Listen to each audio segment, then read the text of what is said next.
함께 만들어가는 따뜻한 세상, 라디오 서울 1650.com과 함께 더욱 아름답게 만들어가겠습니다. 강혜신의 오늘의 미국.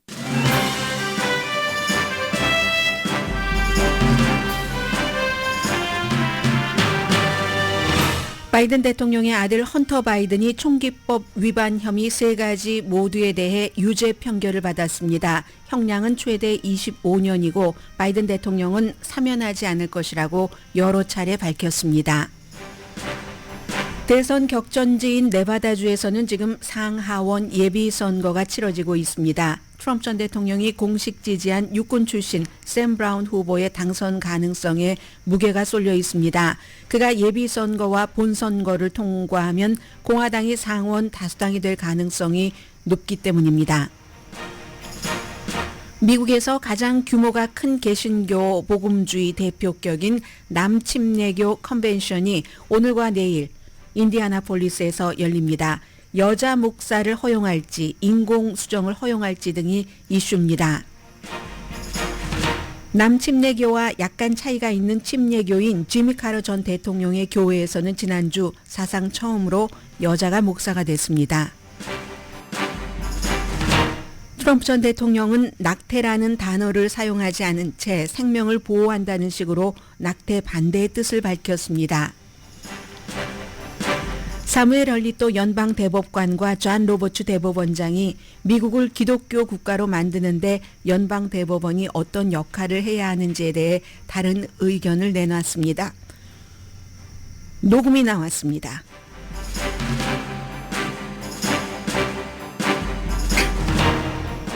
미국이 제안한 3단계 이스라엘 하마스 전쟁 휴전안을 유엔이 지지했고 하마스 지도부도 받아들였습니다. 그러나 이스라엘은 받아들이지 않고 있습니다. 한인들도 많이 살고 있는 조지아 북부에서 최근 지진이 자주 발생하자 주민들이 걱정합니다. 전문가들은 조지아주에 강진이 발생할 가능성은 아주 낮다고 말합니다. 뉴욕타임스가 한인마켓 H마트와 농심라면을 부각시키면서 아시안마켓이 미국인의 입맛을 바꿔놓고 있다고 보도했습니다. 애플이 오픈 AI를 장착하고 여러 기능을 추가한다고 발표했습니다. 주식시장 반응은 차갑습니다. 일리노이주의 매미떼를 매미입니다. 곤충. 월스트리트저널이 일면에 보도했습니다. 일면에 보도할 만했습니다. 여러분 안녕하십니까? 오늘의 미국 강혜신입니다. 오늘 아침에 이제 가장 큰 뉴스는 사실은 어제부터 시작됐던 배심원 판결이 예상보다 빨리 끝났습니다. 헌터 바이든, 조 바이든 대통령의 아들이 3가지 총기법 위반 혐의에 대해서 델라웨어의 배심원들은 모두 유죄 판결을 내렸습니다. 델라웨어는 바이든 대통령의 제2의 고향이었고 바이든 대통령이 수십 년 동안 연방 상원 의원을 할 때 지역구였습니다. 지금도 주말마다 델라웨어, 윌밍턴 등에 있는 집에 가서 가족들을 만나고 쉽니다. 당연히 헌터 바이든도 그곳에서 자라고 그곳이 고향과 마찬가지입니다. 그 고향의 배심원들이 12명이 만장일치로 총기법 위반 혐의에 대해서 유죄 판결을 내렸습니다. 3개 혐의 가운데 2개는 이제 총기를 2018년도에 리볼버를 살 때 본인이 이제 마약의 중독 상태가 아니었다. 이 변호사의 주장입니다. 그리고 그 서명을 할 그 당시에 그리고 검찰 측에서는 아니다. 중독 상태였다 했고 배심원들은 중독 상태였다는 것을 확인을 한 그런 판결을 내린 겁니다. 그래서 서류에 나는 중독 아니다라는 그 차이에는 해석의 차이는 있습니다. 변호팀과 검사팀에 거기에 이제 체크를 했다는 그 2가지 각각 최대 형량이 10년씩입니다. 그리고 또 하나는 그 총을 그렇게 해서 구입한 총을 10하루 동안 갖고 있었다는 것 3가지에 대해서 모두 이것은 이제 3번째는 5년 징역형입니다. 최대 형량이 이렇게 형량을 25년 징역형을 판결을 받았고 그리고 이제 판결이 나오고 나서 몇 분 뒤에 이제 질 바이든 여사가 법원에 도착을 했다고 하더군요. 지금은 이제 전부 법원을 떠났는데 그러면 과연 그 현직 대통령의 아들인데 이게 이제 뭐 선고 공판은 아직 날짜가 정해진 것 같지는 않습니다. 이 판결이 나온 지가 얼마 되지 않기 때문에요. 그래서 뭐 항소도 할 테고 여러 가지 과정이 있지만 기본적으로는 지금 대통령이 자신의 그 사랑하는 아들이 유죄 판결을 받았고, 그리고 실제로 이런 케이스로 유죄 판결을 받는 게 미국에서 거의 없습니다. 예를 들어서 뭐라고 얘기를 하냐면은 어떤 사람들은 만약에 마약 밀매상이라든가 여러 가지 굉장한 범죄에 사용하기 위해서 이렇게 총을 살 때 허위 진술을 했다는 이유로 최대 10년 징역형 유죄 판결을 받는 것을 본 적이 없다. 전문가들은 지금 그렇게 얘기를 하고 있거든요.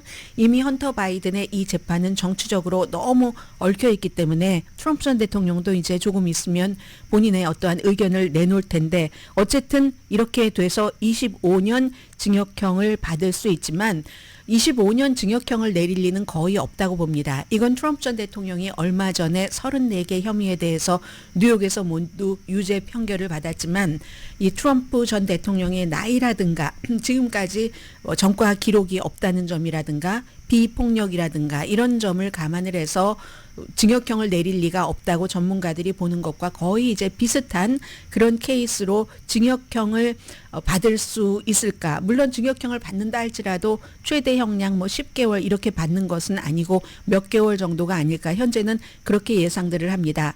54살의 대통령의 아들, 54살이지만 언제나 그 아버지의 마음은 아들이잖아요. 아들이고 이 아들은 모두 그 무죄를 주장을 했었고, 이게 이제 그 아버지에게 어떤 영향을 미치는가 굉장히 중요하고, 이 아버지는 대통령이 사면권이 있음에도 불구하고 지난주에도 프랑스에서도 내 아들이 유죄 판결을 받는다 할지라도, 유죄 판결을 넘어서 판결까지 받는다 할지라도 나는 서명하지 않는다. 물론 내가 대통령이지만 동시에 아빠이기도 하지만 그래도 대통령으로서 이렇게 아들을 사면하지 않겠다라고 발표를 했습니다. 그리고 그 어머니가 아들의 손을 꽉 잡고 법정을 나가고 있네요.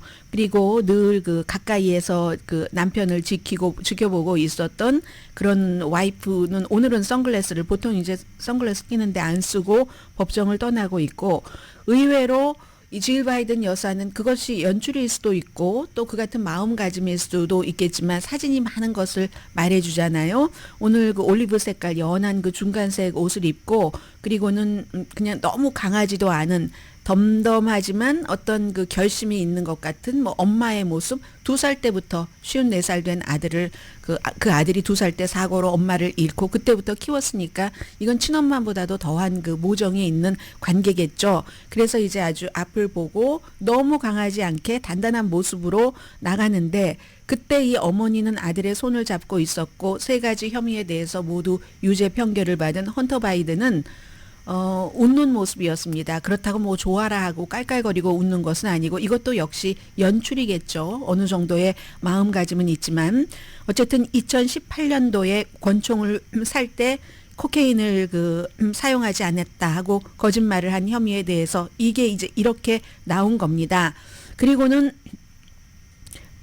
검찰은 이번에 판결이 나오기 전부터 굉장히 그 자신감 있는 모습을 보였다고 하고요. 그리고 또 뭐가 있습니까? 뭐 기자들이 지금 전부 뭐 여러 가지 취재를 하느라고 너무 바쁘고, 전문가들, 이게 가장 중요하겠죠. 과연 대통령의 아들이 감옥에 가는가 하는 것인데, 지금 최대 형벌이 그 한 케이스당 최대가 10년, 5년인데 어느 교수의 말을 인용을 할까요? 어떤 그 교수가 지적을 한 BBC 방송과 인터뷰를 한 것을 보니까 이 같은 혐의로 5년 징역형을 받은 사람을 보기는 봤다고 했습니다. 그러나 그런 경우에는 연방수사국 FBI가 딱 주시하고 있었던 사람, 또 다른 엄청나게 심한 그 범죄를 저질렀었던 그런 총기 밀매범이라든가 그런 사람들을 제외하고는 이렇게 헌터 바이든이 이 같은 그 혐의로 감옥에 갈 그 확률은 거의 없다고 보고 있고요. 그렇지만 모든 확률은 지금으로서 50%대 50%다라고 생각을 하시면 되겠습니다. 이제 또 뭐가 있을까요? 뭐 보호 관찰 선고를 받을 수도 있고요. 지금부터는 이제 좀 상황 나오면서 이 헌터 바이든 편결 다 읽어내린 그 뒤에 별다른 감정을 보이지 않았다고 하는데, 그리고 이제 와이프와 조용히 이제 키스하고 포옹하고 밖으로 나갔는데, 바이든 대통령의 재선 가능성에 어떤 영향을 미칠까, 이 부분도 헌터 바이든의 이 같은 그 혐의로 이제 최대 유죄 판결을 받은 것이잖아요. 그래서 BBC 방송의 앤서니 주처, 그 미국 특파원입니다. 이분은 마약 사용에 대해서 총을 살 때 내가 사용하지 않았었다고 거짓말을 한 헌터 바이든이 유죄 판결을 받았다고 해서 어떤 그 바이든 대통령의 캠페인 방향이 바꾼다던가 미국 사람들의 투표 방식을 바꾼다던가 이런 일은 거의 없을 것이라고 예상들을 하고 있습니다. 여론조사에서도 그렇고, 특히 이제 트럼프 전 대통령 같은 경우는 정말 뭐 34개 혐의에 대해서 유죄 판결을 받았는데도 약간의 그 차이가 있는데, 트럼프는 본인이고 헌터 바이든은 본인이 아니라서 그 아버지이기 때문에 이제 특별하게 그럴 것 같지는 않다 하는 내용입니다. 그래서 오늘 이게 또 끝이 아닙니다. 이것보다도 어찌 보면 더 길고 복잡할 수도 있는, 세금을 4년 동안 의도적으로 내지 않았다, 세금을 내지 않는 동안 본인은 화려한 생활을 했다 하는 여기에 대한 그 재판이 9월 달에 캘리포니아주에서 시작이 됩니다. 그 재판은 선거 끝날 때까지 재판 자체도 끝나지 않을 것 같고요.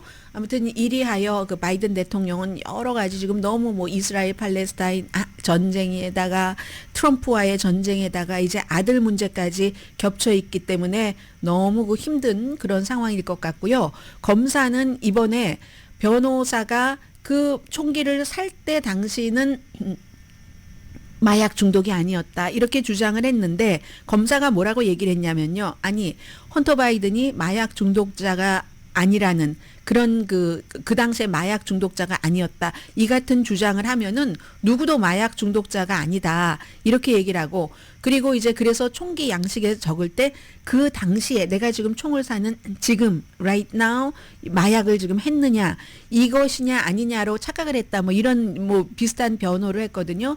그랬더니 검사가 반박을 하기를, 아니 그걸 몰라? 헌터 바이든이라는 사람이 예일 대학교를 나온 사람, 예일 법대 나왔거든요. 조지타운 대학교에서 역사학 공부를 하고 예일 법대, 조지타운에서 법대 공부하다가 예일 법대로 편입을 했습니다. 예일 법대 나온 사람이 그 양식의 의미도 읽지 못한단 말이야. 이런 식으로 하고 배심원들은 이제 거기에 이제 동조를 한 것 같습니다. 그리고 또 하나는 사실은 이 보 바이든이라는 형이 2015년도에 숨지고 딸이 증언한 것처럼 형이 숨지고 난 뒤에 아빠가 더 심해졌다. 알코올 중독이라든가 마약 중독 같은 것이, 이렇게 나옴이라는 딸이 증언을 했음에도 아무 소용이 없었고, 어제 로스앤젤레스 타임스가 보도한 것처럼 새로운 그 와이프가 이 모든 더러운 스토리들이 나와도 그의 곁을 지킨 것도 배심원들에게 어떤 영향을 주지 않을까 했는데, 얼마큼 영향을 줬는지 주지 않았는지는 모르지만 어쨌든 유죄 판결을 받았습니다. 그리고 본인의 마약 중독 같은 것도 이 바이든 그 대통령 주변 가족들은, 지금까지 제가 이 내용을 뭐 자주 말씀드리지는 않았습니다. 2살 때 엄마 교통사고가 나서 잃어버렸고, 형이 1살 위더군요. 1살 위고 했는데 그 당시에 형은 막 뼈가 여기저기가 부러져 있었고, 이 동생인 헌터 바이든은 뇌 손상을 입었답니다. 당시에 뭐 다른 여러 부상도 있었지만 병원에 2살짜리 아이가 몇 개월이나 있었어야지만 됐고, 골절상은 뭐 너무 당연한 거고요. 자동차로 인해서 엄마가 숨졌고, 그리고 여동생이 숨졌기 때문에, 여동생은 2살보다도 더 어린 나이였겠죠. 해서 형과 너무 가까웠었다는 거죠. 그렇게 2살, 3살이 사고에서 가족 전체 아빠 빼고, 아빠는 그때 막 연방 상원의원 당선되고 이랬을 때였거든요. 그 아주 초기에 아직 의정 활동을 시작하기 전이었습니다. 그래서 이거 안 하고 아이들 돌볼까 하다가 결국은 이제 그렇게 하게 됐던 그런 스토리인데, 그래서 그러한 것들도 이제 뭐 뇌 손상 이런 것이 이번에 그 법원에서 많이 채택되고 하진 않았지만 그런 일도 있고요. 그렇기 때문에 헌터 바이든 오늘 유죄 판결을 받은 헌터 바이든 딸 이름이 나옴이잖아요. 그게 여동생 이름입니다. 본인이 아직 인식이 만들어지기도 전에 같이 교통사고를 당해서 잃어버린 엄마와 함께 저 세상으로 먼저 간 그 여동생의 이름이 나옴이었거든요. 그래서 본인의 딸도 이름도 나옴이라고 했었던 지금 그렇습니다. 트럼프 전 대통령의 반응이 아직 나오기는 조금 이르거든요. 판결이 나온 지가 얼마 되지 않게.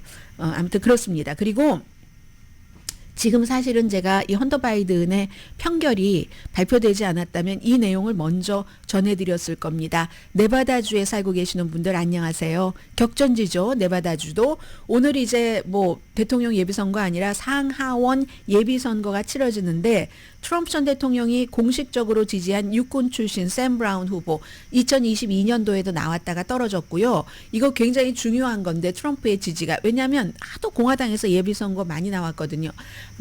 만지작 거리다가 일요일에 그것도 조금 미적지근한 공식 지지 비슷하게 했거든요. 그래서 이제 공화당 예비선거에서 이 사람이 이기면 11월 달에 지금 현재 그 의석은 민주당 의석입니다. 그런데 민주당이 초선이기 때문에 이 초선 의원을 제키 브라운이라는 여성 상원 의원이죠.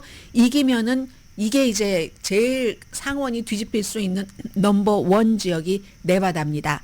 여기서 이 샘 브라운이라는 육군 출신 여러분들께서 텔레비전 가끔 보시면은 얼굴에 굉장히 상처가 많아서 수술도 많이 받았겠구나 이렇게 짐작이 되는 얼굴이 있으셨다면 샘 브라운 후보입니다. 그 샘 브라운 후보를 트럼프 전 대통령이 막판에 지지를 해서 당선이 되는가 이것도 중요하고 이 사람이 당선되면은 초선 의원이니까 아무래도 좀 상대하기가 쉽겠죠. 그래서 그게 공화당의 상원 의석 확보까지 이어지느냐 이런 게 굉장히 중요합니다. 네바다 다음으로는 뭐 미시건이라든가 애리조나, 위스콘신, 펜실베니아, 웨스트 버지니아도 위험하고 민주당이 조 맨슨이 나갔기 때문에 민주당 재선에 안 나가기 때문에 그리고 오하이오, 몬타나 이런 데인데 넘버 원 순위가 네바다기 때문에 이게 굉장히 중요하고요. 더군다나 이 샘 브라운이라는 후보는 퍼플 훈장을 받은 사람입니다. 아프가니스탄 전쟁이 한창일 때 그때 길거리 폭탄 사건이 엄청 많았죠. 그때의 거리 폭탄으로 얼굴에 지금 얼굴을 보면은 너무너무 깊은 상처가 있습니다.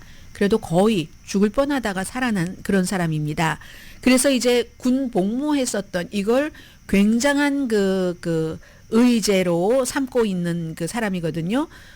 리더십도 나는 군에서 배웠다. 그리고 또 하나 중요한 것이 기독교 신앙으로 극복을 했다. 이 어려움을 이렇게 얘기하는 샘 브라운이 오늘 그 네바다주의 공화당 상원 예비선거에서 승리하느냐 이게 굉장히 주목이 되고요. 바이든 대통령 나오네요. 나는 내 아들 옆에 있겠다는 뭐 짧은 성명 같은 것을 발표를 했습니다. 지금 네바다주에서 공화당에게 다수당을 줄 수 있는 기회에 대한 기대를 사람들이 품게 하는 샘 브라운 상원 후보도 기독교를 굉장히 강조하죠. 기독교 신앙으로 극복을 했다. 오늘 미국에서 가장 규모가 큰 개신교인 남침례교회 컨벤션이 인디애나폴리스, 인디애나주에 이곳에서 이틀 동안 열리는데 4만 5천 명 대표가 참석을 했습니다. 메신저라고 부르더군요. 남침례교회에서는 여자 목사를 허용할지 이미 안 해요. 안 하는데 이걸 남침례교회 어떤 특별한 무슨 뭐 예를 들어 미국 같으면 국가로 보면 헌장 같은 이런 곳에 더 박아놓겠다. 여자는 절대 안 돼. 그리고 인공수정을 비난할지 여기에 대해서도 낙태는 당연히 남침례교가 가장 큰 복음주의 그룹이기 때문에 당연히 그 낙태는 모든 근친상간도 반대라는 입장인데 인공지능도 이걸 뭐 어떻게 이거 뭐 불임 치료를 하는 여기에 이걸 허용을 해야지 되는가 이것도 더 강하게 반대하는 것이 들어갈지 수요일에 이제 투표를 합니다. 오직 남자만이 목사가 된다 해서 세를백 교회가 뭐 여자 부목사도 놓고 막 여자 목사들도 와서 막 설교하고 하잖아요. 쫓겨났잖아요. 남침례교에서 그 신도가 많은 세를백 교회도 릭 워렌 목사에 쫓겨났고 미국에서 한 1,300만 명 신도가 있답니다. 미국 복음주의의 아주 뿌리라고 할 수 있는 남침내 교단이 정치에 너무 깊이 지금 관여를 하고 있죠. 보세요. 낙태, 뭐 인공수정, 뭐 이런 모든 최근에 신도수 많이 줄어듭니다. 이런 문제도 있지만 뭐 성학대 이런 것들이 그 안에서 일어났기 때문에 오늘 이제 마이크 펜스 부통령이 아주 그 단단한 이 복음주의자잖아요. 오늘 연설을 하고 임원도 선출하고 낙태 문제 뭐 이런 것도 얘기하면서 여성 목사 거부 더 단단하게 조여놓고 이스라엘 하마스 전쟁에 대해서 이스라엘을 비난하는 그런 그룹을 엄청나게 이제 비난하는 그 같은 성명 같은 것도 채택을 하겠죠. 그리고 이제 남침내 교회가 낙태 그로 인한 인공지능에 대한 어떤 입장 이런 것이 있는데 어제 보수 크리스천 연합체인 덴버리 연구소가 있습니다. 이 덴버리 연구소 여기서 이제 트럼프 전 대통령이 녹음을 해서 한 2분짜리를 줬는데 나는 무고한 생명을 보호한다. 이 보수적인 크리스찬 연합체 하면 낙태 딱 떠오르시잖아요, 이제는. 그래서 여러분들은 생명을 존중하지 않는 민주당에 투표하지 않아야 된다. 종교에 대해서 뭐 떨떠름해하는 민주당에 투표하면 안 되고 특히 여러분의 종교 아주 그 복음주의 트럼프 전 대통령을 지지하는 뭐 그런 얘기를 했습니다. 이 덴버리 연구소도 모든 낙태를 금지하기를 원합니다. 낙태를 아주 뭐 뿌리 뽑겠다. 어제 트럼프 전 대통령이 뿌리 뽑겠다 했는데 낙태를이라는 말을 하지 않았습니다. 낙태라는 어버션이라는 얘기는 피하는 거죠. 그게 인기 없는 그 어떠한 유권자들에게 어필할 수 없는 이슈라는 것을 알기 때문에 낙태라는 말은 피하면서 크리스찬 그룹에서 낙태를 뿌리 뽑겠답니다. 낙태를 말하지 않으면서 낙태를 뿌리 뽑겠다. 지금 이런 얘기를 했습니다.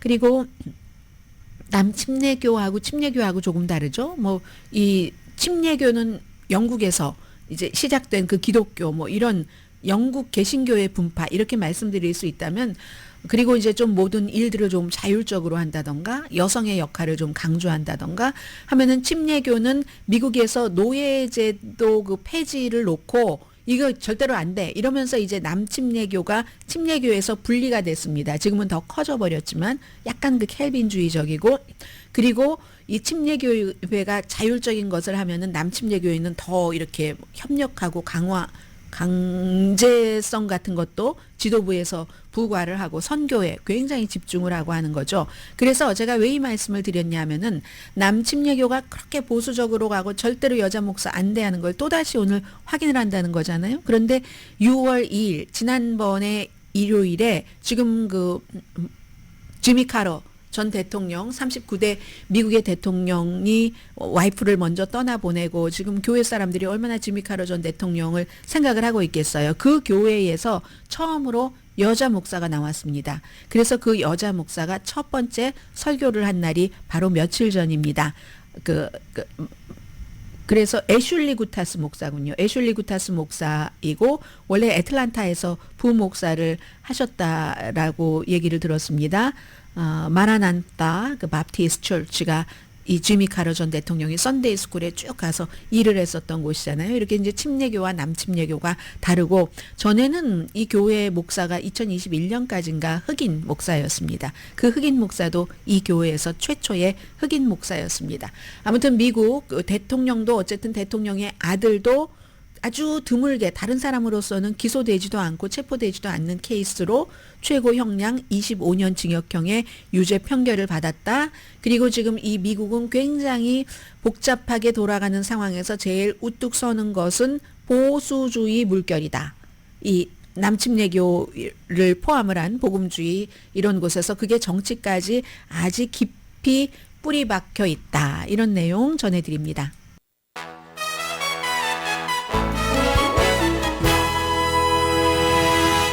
라디오 서울 방송 오늘의 미국 듣고 계십니다. 오늘 제가 이제 미국에 지금 앞서 제가 다른 것을 눌러서요. 후원해 주시는 분들을 말씀 못 드렸습니다. 오늘의 미국은 전문가가 추천하는 이민법, 가정법 전문 재인정 종합법률사무소 총 20억 달러 승소, 교통사고와 상해 전문 브라이언 다필라와 CG 변호사 그룹, 집융자 홈에큐리 라인업 크레딧, 급한 하드머니도 정말 쉽게 잘하는 융자나라 공동후원입니다. 오늘 미국 신문에 공통적인 두 가지의 탑 뉴스는 하나는 그 이스라엘과 하마스의 휴전안이고 또 하나는 이래서 신문이 방송을 못 따라간다니까요. 속도면에서는 헌터 바이든 그 판결, 유죄 판결 심의 이런 거였거든요. 그런데 오죽하면 질 바이든 여사가 몇 분 늦게 도착한 것이 법원에 그게 이제 이 판결이 나오고 나서 도착하려고 그랬던 게 아니라 판결이 이렇게 빨리 나올 줄 모르고 이 정도면 아주 넉넉한 시간이다 하고 갔는데 이미 판결이 끝나버린 겁니다. 그래서 이제 이 내용을 신문들이 전부 커버했지만 다 읽을 필요가 별로 없는 그런 내용이 된 거죠. 그래서 오늘 이제 그 유엔 안전보장이사회도 지지를 한 그 미국, 정확하게는 바이든 대통령이 한 열흘 전에 제안을 한 이스라엘 하마스 그 휴전안, 이걸 조금 말씀드리고요. 이건 이제 그냥 들어야지 될 뉴스 뭐 이렇게 생각하시면 되겠고, 그리고 각 신문의 일면에서 제가 두 가지를 전해드리겠는데, 하나는요 지역적인 특성인 것이기도 하고 미국의 특성인 것이기도 하고, 어제 로스앤젤레스에서 잦은 지진이 많은데 이게 비권이 오는가 하는 것을 전해드렸는데 조지아주 주민들이 걱정을 하신다고 하고요. 보니까 한인분들도 많이 살고 계시는 지역이에요. 그리고 왜 월스트리트저널이 오늘 무슨 여러 중요한 게 많은데 일면에 일리노이주에 매미를 실었을까요? 얼마 전에 제가 매미 요리하는 한국 요리사를 잠깐 언급해드리기는 했는데, 자, 그런 내용 뒤에 전해드립니다. 우선 지금 이스라엘 하마스 이 문제는요, 아주 중요한 매체들이 다 맨 앞에 실은 것 당연하고요. 3단계입니다. 간단히 아주 길죠? 써 있는 거 보면 간단히 말씀드릴게요. 첫 번째 단계에서는 지금 미국이 제안을 했고 유엔 안전보장이사회에서도 오케이 승인을 했는데, 안전보장이사회는 15개국인데 러시아만 반대했습니다. 안전보장이사회도 요즘에 굉장히 분열됐거든요. 그래서 이건 굉장히 뭐라고 할까요? 좀 단합된 그런 결과인데, 첫 번째 단계가 인질과 포로를 교환한다. 두 번째 단계는 그리고 휴전한다. 세 번째가 가자를 재건한다. 이 첫 번째와 두 번째는 이제 특히 이 하마스가 굉장히 강조를 했었던 그런 부분이고, 결국 하마스 지도부는 받아들인다라고 얘기를 했습니다. 다 이런 일이 있었기 때문에 거기에 맞춰서 앤토니 블링컨 미국의 국무장관이, 본인도 주이시고요, 8번째나 전쟁이 일어나고 나서 이스라엘을 방문한 겁니다. 이거 받아들이세요. 네탄야후에게도 주변 사람에게도 얘기를 했고, 또 이집트 대통령도 만나서 하마스 받아들이라고 압박해달라 했고, 하마스는 받아들인다고 했습니다. 이스라엘은 이게 분열됐어요. 며칠 전에 사임을 한, 네탄야후의 전쟁 이런 운영이 마음에 들지 않는다면서 사임을 한 베니 간츠 전 전쟁 장관은 이걸 오케이 했지만 우파에서는 집단 자살이야, 우리 하마스 끝까지 해야지 돼 하면서 반대를 했거든요. 이스라엘은 싸우면서 휴전하겠다는 거예요. 하마스는 영구한 휴전을 원하고, 그러면 한쪽이 영구한 휴전을 원하고 한쪽은 싸우면서 휴전한다고 하면 이거 도달하기 불가능한 목표입니다. 싸우면서 어떻게 휴전을 합니까? 휴전을 하기 전에 열심히 싸워서 휴전을 할 때 좋은 입지를 가져놓고 휴전을 한다. 이건 말이 되지만 계속 싸우면서 휴전하재요. 이건 말이 안 된다는 그런 얘기죠. 그리고는 이제 월스트리트저널이 또 하나 보도한 것이 크게 어떻게 이번에 인질 4명을 구출하면서 270명이 넘는 팔레스타인 사람들이 숨졌는가, 살해됐는가. 이 인질들이 땅굴 이런 데 숨겨놨던 게 아니라 인질들을 하마스 멤버의 집에 있었답니다. 민간 가옥을 사용을 하는 거예요. 하마스가 민간인 속에 들어있다는 것을 누구나 다 알고 있는 사실이잖아요. 그래서 나중에 이제 이렇게 하고 구출하고 트럭으로 이동하고 이러고 할 때 하마스가 딱 그 트럭이 인질들이 타고 있는데 트럭이 포위가 됐답니다. 포위가 되었을 때 이스라엘이 그 주변을 공습하라. 이래서 사상자가 많이 나온 겁니다. 시장 가다가 동생 쫓아가다가 이렇게 팔레스타인 사람들이 이스라엘 인질 4명 구하면서 270명 이상이 숨졌고 700명 이상이 부상을 한 이거 전쟁법 위반이라고 세계에서 난리가 났어요.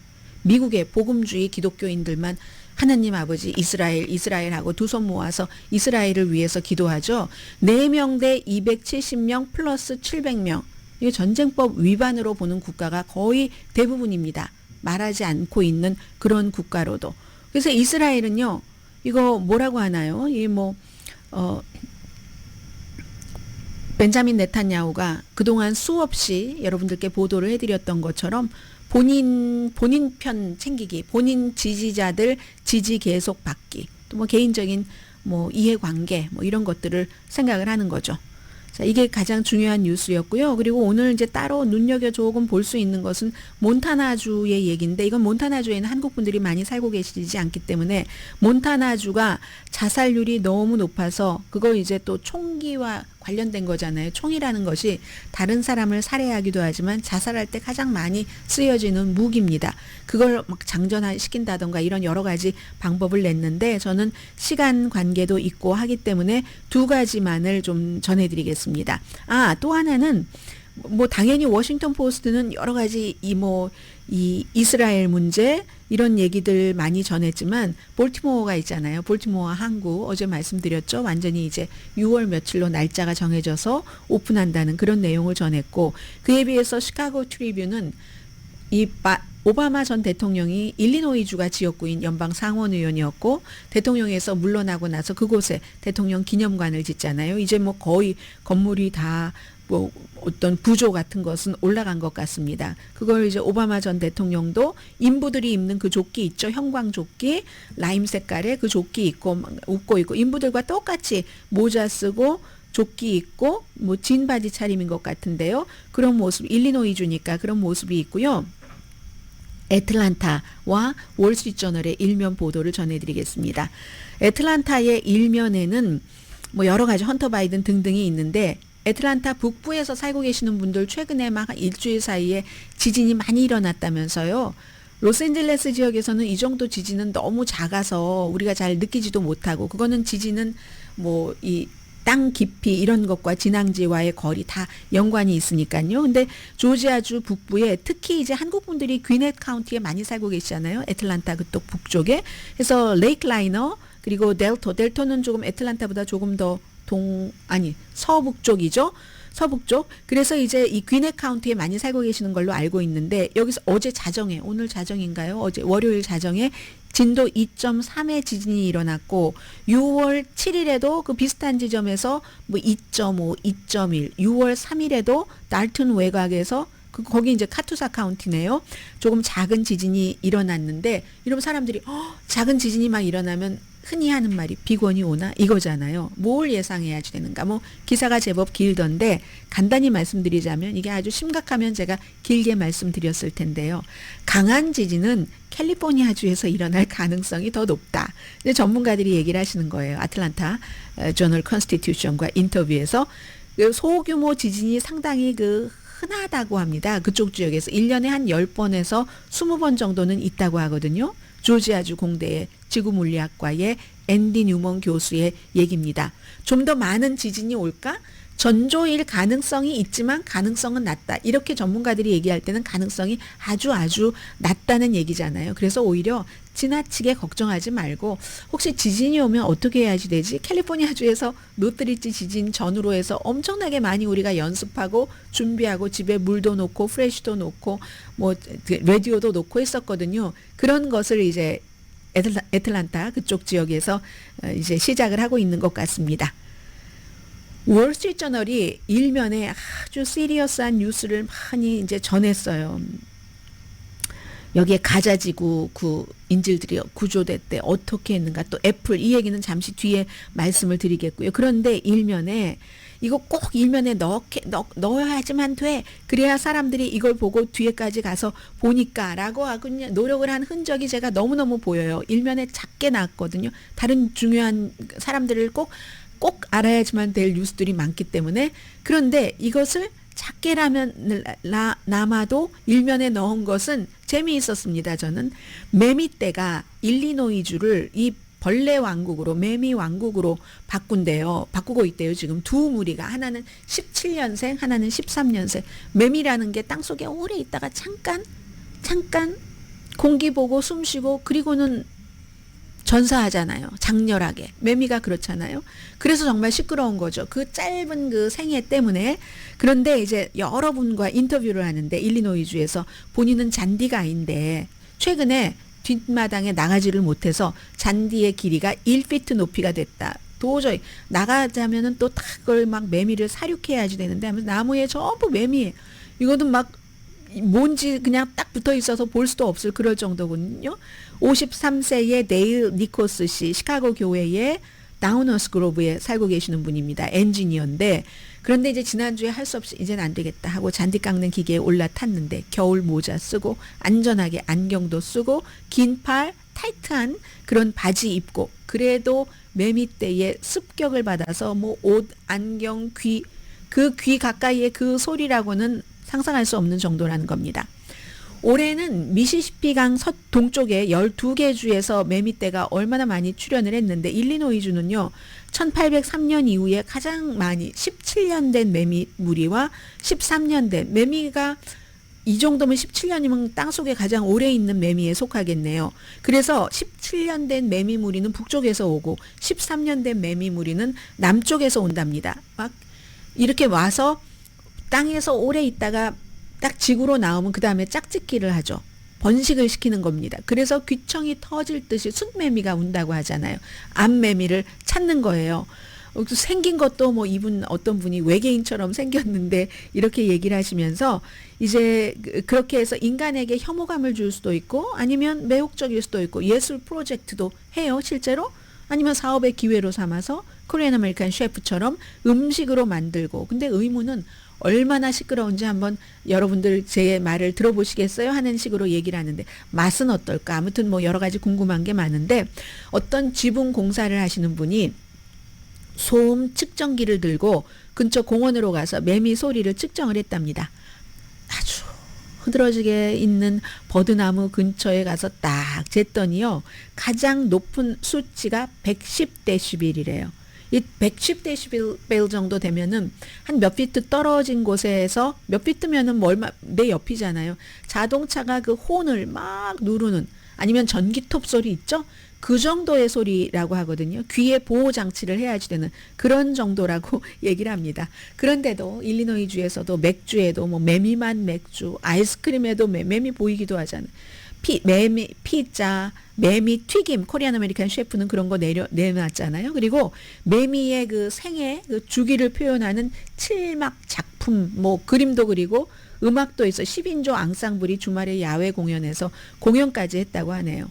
휴스턴은 모기 때문에 그렇다고 하더니 이 일리노이는 지금 매미 때문에 뭐 짧게는 3년에서 17년을 땅속에서 애벌레로 사는 거죠. 그러다가 이제 세상 밖으로 나오는데 어쩜 세상 밖으로 나와서 그 삶이 그렇게 허망한가요? 한 2주일, 3주일 이 정도밖에 안 된다고 하니까 그게 여름 한철에 아주 세게 매미가 나는 종족 번식을 하겠어 하고 우는 것이라고 하니까 아무리 진공 청소기 같은 소리가 나든지 열차 소리가 나든지 나는 그 매미의 허망한 삶을 그냥 내가 참아주겠다 하는 사람들도 있을 것 같습니다. 진공 청소기가 한 70에서 90데시벨이래요. 데시벨이래요. 그 소리 자체가. 자, 오늘 월스트리트저널이 일면에 보도한 내용이고요. 잠시 뒤에는 애플이 요즘에 좀 초조한가 보다 이런 생각이 듭니다. 애플이 그 애플 폰과 그 뭐죠? 아이패드를 연결하고 이런 것들이 17년 전이었는데 지금 뭔가를 해야지 되는데 애플이 프라이버시를 가장 생각하는 회사잖아요. 그런데 오픈 AI한테 뭘 다 준다고 하네요. 그리고 그로 인해서 이게 실용적이 될까 아닐까 하는 여러 가지 이것도 또 다른 기술 혁명입니다. 잠시 뒤에 전해드립니다.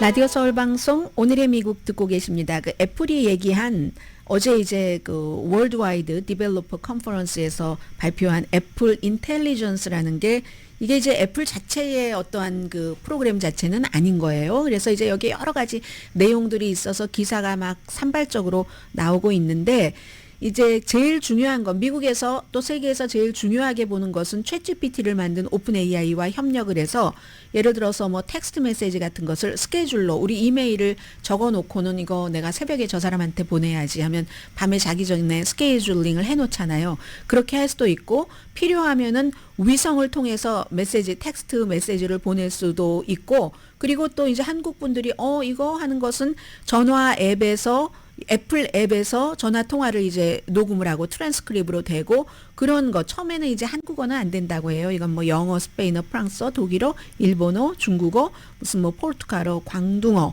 뭐 이런 식으로 지원을 한다고 하는데 제일 중요한 오픈 AI의 챗GPT와 협력을 해서 시리 등 앱에 인공지능을 추가한다는 겁니다. 그래서 이제 인공지능 애플 인텔리전스라고 하는데 시리, 이 보이스 비서잖아요. 비서에게 예를 들어서 내가 이번 주에는 조금 새로운 쌀쌀을 만들고 싶은데 말이야. 하면 이제 시리가 쌀쌀 이 웹사이트에 있는 것들 다 하고 그 다음에 오픈 AI 그 챗 GPT가 얘기해주는 그것까지 추가를 할 수 있다는 그런 겁니다. 그러면 이게 팀 쿡이 얘기하기를 일상생활에 꼭 필요한 역할이 될 것이다. 우리의 핵심 원칙을 지키는데 핵심 원칙이라는 게 애플이 직관적이고 쓰기 쉽게 하는 거잖아요. 그리고 통합적이고 사생활 보호 이게 조금 이상한 거예요. 사생활 보호가 고려가 되는 이런 부분 이게 꼭 필요한 것인가? 월스트리트저널의 그 조나단 스턴이 얘기하기를 애플이 지금 마이크로소프트나 구글 뭐 여러 가지 인공지능에 대해서 많이 나가고 있는데 애플이 뒤처졌잖아요. 그걸 이제 따라가기 위해서 따라간다는 것은 이제 더 많이 팔기 위한 게 목표겠죠. 애플로서는 뭐 이런 거 인공지능 더 이렇게 하려고 해. 더 많이 팔려고 해. 두 개 다겠죠. 아무튼 두 개 다 그런 이유에 대해서 그런데 어쨌든 그렇게 얘기를 해서 이 자체가 제품이나 앱은 아닌 거예요. 그런 그 서비스를 다른 인공지능과 연결을 해서 해주겠다 하는 거거든요. 그랬더니 올 가을에 이제 업데이트를 해서 이게 업데이트는 되고 올 가을에 이제 iOS 18인가요 벌써? 아이패드도 OS 18, 맥 그 세쿼이아 이런데 이제 딱 이렇게 하게 된다는데 애플이 사실은 안전하지 않다는 이유로 굉장히 이제 그 모든 것을 막아왔었던 이런 것이 사실인데 이렇게 점점 다른 것과 연결을 하면 어떻게 되는가? 주가는 차가웠어요. 제가 방송 들어오기 전까지는 오늘 1.9% 정도 하락을 했거든요. 그 일론 머스크는 어제 얘기를 했잖아요. 아이 데이터를 오픈 AI에 다 넘겨주면은 무슨 일이 일어날지 어떻게 알아? 우리 회사 직원들 그 아이폰 못 쓰게 해야지 되겠어. 못 쓰게 하겠다라고 한 건 아니에요. 못 쓰게 해야지 되겠어 하고 위협하는 그런 정도. 삼성도 뭐 그게 대수야 뭐 이런 정도로 지금 반응을 하고 있는데 애플이 사생활 보호라는 이런 오랫동안 지켜왔던 많은 것들을 약간 포기하면서 오픈 AI라는 본인들이 가지 못한 것을 향해 가는 것. 이게 성공을 할지 성공을 하지 않을지 굉장히 그 중요한 거고요. 해서 아이폰과 17년 전에 아이폰과 아이패드 연결하고 맥북과 저도 세 가지를 다 쓰는데 굉장히 편하거든요. 특히 뭐 전화기 같은 거 집에서 어디다가 놨을 때 딱 여기 와서 보면은 뭐 너무 쉽게 뭐 나이 찾기로도 찾아지고 전화도 그냥 전화기 저기 있는데 여기서 컴퓨터에서 받으면 되고 너무너무 편하거든요. 그래서 그런 것처럼 뭔가 이 아이폰과 인공지능을 연결을 시켜서 또 불꽃을 일으킬 수 있느냐. 오늘 현재로서는 투자가들은 뭐 꼭 그렇게 보는 것 같지 않아요. 그리고 지금 애플이 지금 내놓고 있는 그런 모든 것들이 보통 사람들한테 필요한가? 뭐 이런 것도 있고요. 자, 그리고 하나를 더 짧게 전해드리자면은 짧게 전해드려야지 되겠어요. 소수민족 그로서리 스토어라고 부르지 마세요. H마트, 99 렌치, 뭐 이게 꼭 코리안 아메리칸 그것뿐만이 아니라 뭐 인도계라든가 이런 소수민족이 하는 처음에는 맘앤팝으로 시작했다가 H마트도 마찬가지로 아주 전국적인 체인으로 확장이 돼서 미국 사람들의 식습관을 바꾼다는 겁니다. 입맛도 바꾸고 어떻게 먹는지도 바꾸고 해서 라면을 신라면을 소개를 하고요. 이 농심의 그 마케팅의 전문가를 뭐 몇 번이나 인터뷰를 했어요. 신라면이 1년에 5억 봉지를 미국인이 산답니다. 그리고 빨간색과 검정색 포장은 피할 수 없는 느낌. 이거 블랙 그거보다 오리지널이 더 맛있지 않나요? 이렇게 말씀드리면 안 되는데. 그래서 뭐 아무튼 틱톡 같은 데도 인기 영상 필수품이 됐고 30년 전에 미국에서는 이런 누들이 알려지지 않았는데 그로서리 스토어에 없었는데 케빈장 농심 마케팅 이사가 하신 얘기입니다. H마트도 그때는 작았는데 퀸즈, 우드사이드에만 있었는데 70년대 80년대 이민이 늘어나면서 이제 이렇게 한국 스토어도 커졌고 인도, 대만 이렇게 체인 스토어가 되면서 이게 굉장하다는 거예요. 이게 H마트는 샌프란시스코에 3,700만 달러를 주고 전체 쇼핑센터를 샀나요? 뭐 아무튼 그런 얘기들도 쭉 하면서 이제는 틈새가 아니라 문화 현상이다. 그리고 한인마켓에 가면 소셜라이징을 많이 하잖아요. 뭐 심지어 홀푸즈의 부사장도 이런 분위기를 얘기를 하고 있거든요. 아시아 그로서리 스토어가 없으면은 주류 시장 진입이 어렵다. 뭐 그래서 어떤 때는 이 아시안 이 그로서리 스토어에 와서 백인들이 뭐를 사야 될지 막 적는 것도 보이고요. 대형 그로서리 스토어도 뭐 H마트인데 가면은 한인 아닌 중국계뿐만이 아니라 다른 인구들도 많이 오잖아요. 그것은 한인타운에는 한인들이 많지만 아예 H마트 같은 경우는 사업 전략 자체를 에이시안들이 적은 곳에 가서 먼저 거기에 기둥을 박은 겁니다. 그래서 사람들이 에이시안 뭐 사려고 하면 그 H마트 같은 데 가는 거죠. 그리고 이제 또 다른 소수인종 마켓에는 뭐 중국어하고 영어로 같이 한다던가 H마트 같은 경우는 한국어와 영어로 동시에 표현을 한다던가 그래서 어떤 사람이 맨 마지막에 인터뷰를 하는데요. 에이시안 마켓에서 내가 딱 가면 내가 그 마켓의 여왕이 된 것 같다. 백인들이 와서 뭐 좀 혼란스러워하고 우물쭈물하는 거 보면은 왠지 또 기분이 좋아지는 그런 맛도 있대요. 그런 얘기를 하네요.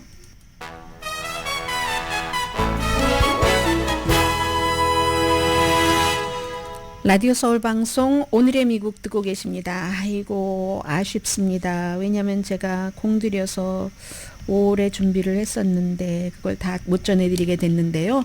생각나는 대로 말씀을 드리겠습니다. 어제 그 연방 대법원의 역사학회에 만찬이 있었는데 한 여성이 카톨릭 보수주의자로 가장을 하고 다큐멘터리로 이를테면은 녹음을 한 겁니다. 연방 대법원장과 사무엘 얼리토 대법관 요즘 뭐 기 거꾸로 세운 바로 그 사람 등등과 이제 이렇게 뭔가를 했는데 거기서 나온 얘기가 사무엘 얼리토가 이 사람이 보수적인 사람인 것이라고 생각을 하고는 본인의 속내를 드러낸 겁니다. 말하자면 미국은 신을 믿고 완전히 그 경건한 신정국가 쪽으로 되돌리기 위해서 계속 싸워야지 된다. I agree. 이제 그 여성이 그렇게 얘기하니까 이 나라를 신의 나라로 만들어야지 된다. 동의한다라고 얘기를 했고요.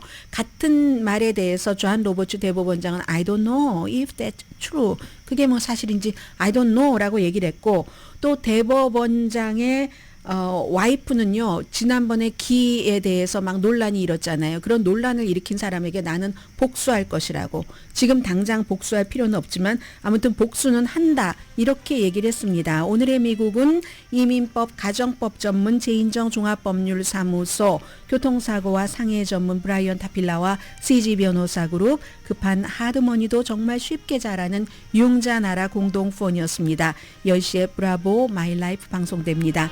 네, 바이든 대통령이 이 아들에 대해서 그 평결 결과를 받아들이고 항소를 하게 된다 할지라도 사법 절차를 존중한다. 이번에도 역시 사법 절차를 존중한다는 얘기가 되겠죠. 강혜신이었습니다.